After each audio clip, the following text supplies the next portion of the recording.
What is the truth humanity is not ready to hear? The fees are fine if they are truly representative of the external cost of cleaning up their pollution. Problem is the fees aren't high enough, nowhere near enough. I took an environmental economics class and this was one of the underlying points. Corruption and greed is why the fees are not higher, unfortunately. Some politicians, the ultra-rich, cult personalities, and the like. They're all evil and get rewarded for it because for some reason the common folk gets very attached to these people and will defend them at all costs. I remember seeing a post on Reddit that seems to answer it. It basically says that to keep most jobs you just need to tick 2 out of 3 of the following attributes. I might have misremembered one. You actually show up. Your work is good/up to standard is not the worst and passable. Your colleagues and bosses like you, don't hate you the most out of your colleagues. Edit. Adding 4 and 5 based on below discussions which can supersede the above 3 while also amending the above 3 slightly. \4. It's more difficult to kick you out than to keep you. \5. You have some control over those in charge, some kind of relation, having some kind of incriminating evidence, etc.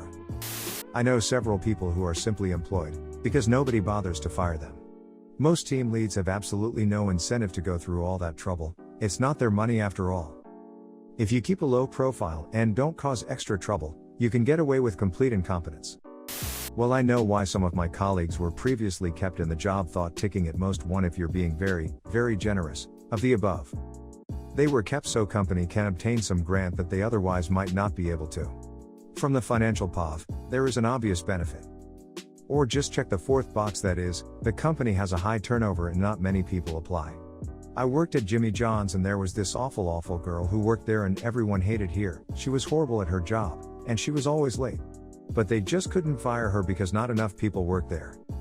Exactly, they had me train a guy to repair e-bikes the other day, guy doesn't even know how to use a touchscreen phone. This season they hired so many idiots. I do quality control on their work and they make the same mistake over and over again, most of them aren't improving. Keep in mind these are bikes the company is renting to the public, they're going to get someone killed. I train truck drivers, over last year the quality has steadily dropped. I had one student recently that couldn't read and could barely speak English. My most recent one, we had the exact same conversation verbatim 4 days in a row with him never retaining any information.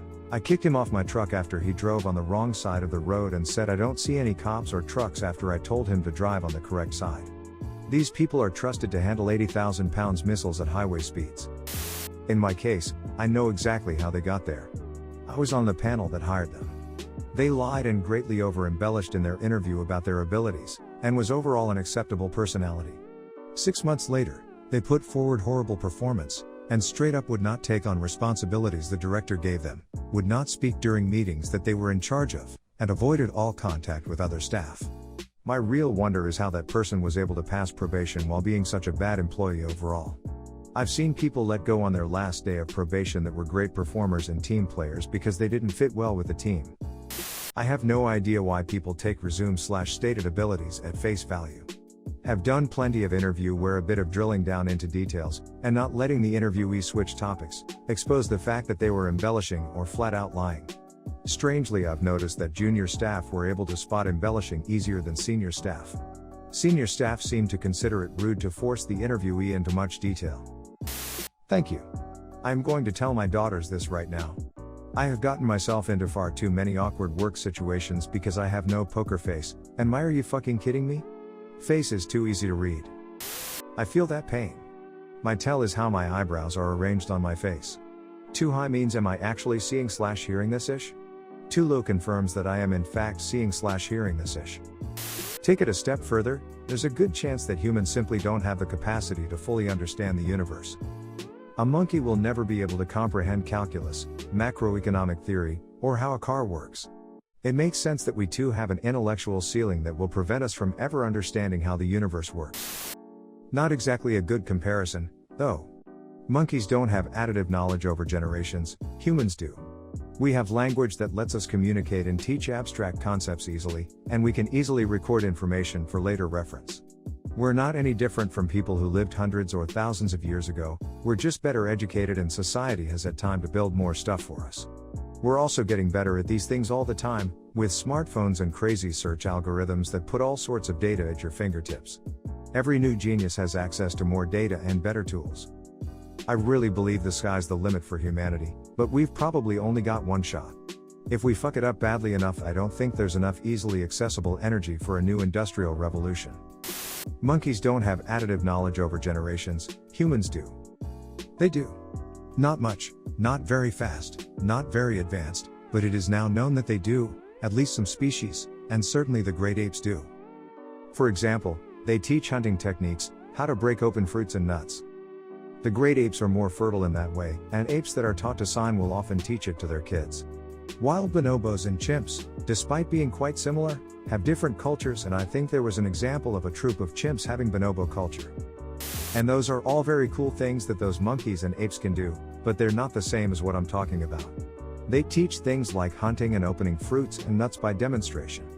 It's highly debated how much they can really tell another individual about how to hunt an animal or crack a nut they've never seen, and those skills disappear within a couple generations in the absence of said fruit or nut. They definitely don't have a way of recording that knowledge so individuals can learn from it many generations later, let alone search it for relevant info. Libraries, schools, research labs and papers, all that is abstract learning and knowledge retention that's far beyond any other animal on the planet, and that's not to take away from them. It's just that humans are amazing and abstract knowledge is a huge advantage for a species once you accumulate enough of it. We're not any different from people who lived hundreds or thousands of years ago. Well, many of us rich enough to post on Reddit probably had better access to better nutrition when growing up, which probably collectively raised our IQ by at least a few points. Not to mention, pregnant people usually know now to avoid alcohol, etc. Yeah, that's basically what I'm saying. It's not anything about us as individuals, it's that society has gotten to a point where people know these things and can provide these things, and it's all because we have abstract language that can communicate concepts across geography and time. It's kind of uplifting in a way. I don't necessarily have to be born intrinsically better than some medieval yokel to leave the world a better and more welcoming place for the next people to inhabit it. And it is evident that IQ does increase over generations. Check out the Flynn effect. Although that's true, the Flynn effect is evidence IQ is not a good measure of intelligence, not evidence that our intelligence is increasing. It's observed in too short a time for us to evolve increasing intelligence. Which means people are being better educated in a way that helps them do better in the test, or more people are being educated in a way that helps with the test than they were in the past, raising the population average. Maybe additive knowledge, and all other things humans have, isn't enough to understand the universe. It might be the case that monkeys think they can understand everything, because they don't know what they are missing. As we could as well.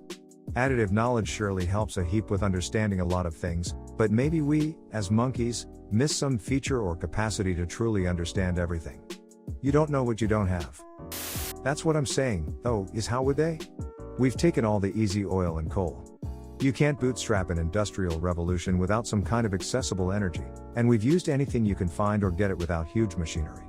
You just plain can't get at any significant amount of energy without the technology we have now, so if it disappeared tomorrow there's not a whole lot you can do to get society back to any kind of technological capacity.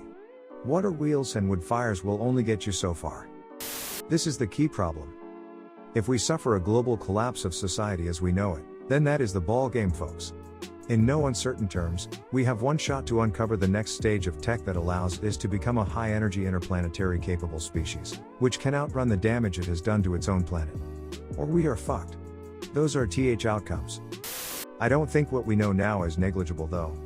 Thanks to special and general relativity and quantum physics we can understand, describe, and predict the behavior of the universe with high degrees of accuracy, at multiple scales and in a range of conditions. There's still a lot we don't know, of course, but what we do know dwarfs what we knew even a few hundred years ago. It's still a bit weird we haven't been able to figure out how we think. Our brains are right there. We can open them up and have a look at the structure all the way to the atomic level. But so far we can't seem to figure out how they work or make a functional copy. Seems kinda silly, and if there are aliens who do know how they themselves think, they'll probably think we're pretty dumb for not figuring this out. Not weird at all. However complex the laws of physics are, they are still laws that can be described by mathematics to a ridiculous accuracy. The operation of brains is not governed by any simple set of laws, but rather interactions trillions of units on different levels. Study of brain is done with statistics to find regularities, and that is always more imprecise and difficult than mathematical laws. Also, physics have been studied much longer and with much bigger funding. But even if this was controlled, I believe the reason above would still mean that the exact operation of brains would be more difficult to study.